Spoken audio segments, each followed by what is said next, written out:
नांदेड़ में 100 सोने के महल हुआ करते थे और ये गुरु गोविंद सिंह जी महाराज जी के सतयुग का तप स्थान भी है। संवत 1764 महीना भाद्रव में गुरु महाराज नांदेड़ में पधारे। गुरु महाराज जी के साथ बहादुर शाह बादशाह भी आया। बहादुर शाह गोदावरी के किनारे रहने लगा। वहीं से कुछ दूरी पर एक गांव है जिसका नाम ब्राह्मण है, जिसको आजकल के लोग ब्राह्मणवाड़ा भी कहते हैं। वहीं पर गुरु महाराज जी ने अपना डेरा लगाया और वहीं पर रहने लगे। उस जगह को आज सिख समाज के लोग गुरुद्वारा हीरा घाट साहिब के नाम से जानते हैं। गुरु महाराज जी गंगा गोदावरी जी को देखकर बड़े प्रसन्न हुए। वहीं पर सारी सिख संगत आकर गुरु महाराज जी के दर्शन करने लगी और बहादुर शाह भी वहीं पर आकर गुरु महाराज जी के दर्शन करने लगा। फिर गुरु महाराज जी नगीना घाट साहिब जा पहुंचे।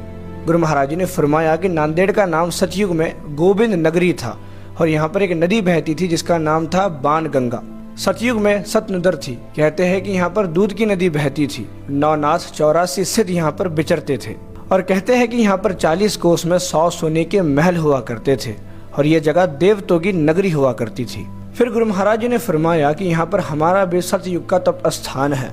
तो खालसे पंथ ने गुरु महाराज जी से बेनती की और कहा कि महाराज हमें भी आपका वो सतयुग का तप स्थान दिखाइए। फिर सदगुरु जी ने भाई दया सिंह जी से कहा कि हम इस तीर से हमारा सतयुग का तप स्थान प्रकट करेंगे। जहाँ पर भी ये तीर जाकर लगेगा वही हमारा सतयुग का तप स्थान होगा। गुरु जी ने बड़ी ही जोर से उस तीर को चलाया। वो तीर जहाँ पर जाकर लगा उस ही जगह पर आज तखत सचखंड श्री हजूर श्री अबचल नगर साहिब सुशोभित है। गुरु महाराज जी ने खालसे पंथ को अपने सतयुग के तप स्थान के चिन्ह दिखाए और कहा कि यहाँ पर तंबू गाड़ दिया जाए। खालसे पंथ ने सद हुक्म कहकर हुक्म माना और वहाँ पर तंबू गाड़ दिया। फिर गुरु महाराज जी वहाँ पर विराजमान हुए और सारी सिख संगत आकर गुरु महाराज जी के दर्शन करने लगी। कुछ समय बीत गया और गुरु महाराज जी ने फरमाया कि हमारे असवारी का समय नजदीक है, हम पंचमी के दिन असवारा करेंगे। तो खालसे पंथ ने अरदास की और गुरु महाराज जी से पूछा कि महाराज जी खालसे को किसके लड़ लाए हो, मतलब किसके भरोसे आप खालसे पंथ को छोड़कर जा रहे हो। तो गुरु महाराज जी ने फरमाया कि खालसे पंथ को अकाल पुरख को सौंपया है और असा आगे ही गंढ पाई रखी है, खालसे के सहाई है। फिर गुरु महाराज जी ने 5 पैसे नारियल गुरु रीति अनुसार श्री गुरु ग्रंथ साहिब जी महाराज जी के सन्मुख रखकर माथा टेका और परिक्रमा की और खालसे पंथ को फरमाया तथा श्री मुखवाग पातशाही 10वीं आज्ञा भई अकाल की तबै चलायो पंथ, सब सिखन को हुक्म है गुरु मान्यो ग्रंथ।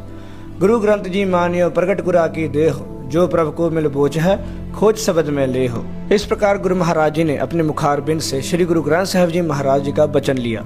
सूही महल्ला पंजवा।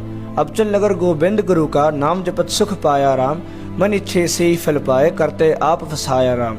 इसी कारण इस स्थान का नाम गुरु महाराज जी ने अबचल नगर साहिब रखा। खालसा जी गुरु महाराज जी दे कारण करन दी साखी अपा नेक्स्ट वीडियो च पावांगे।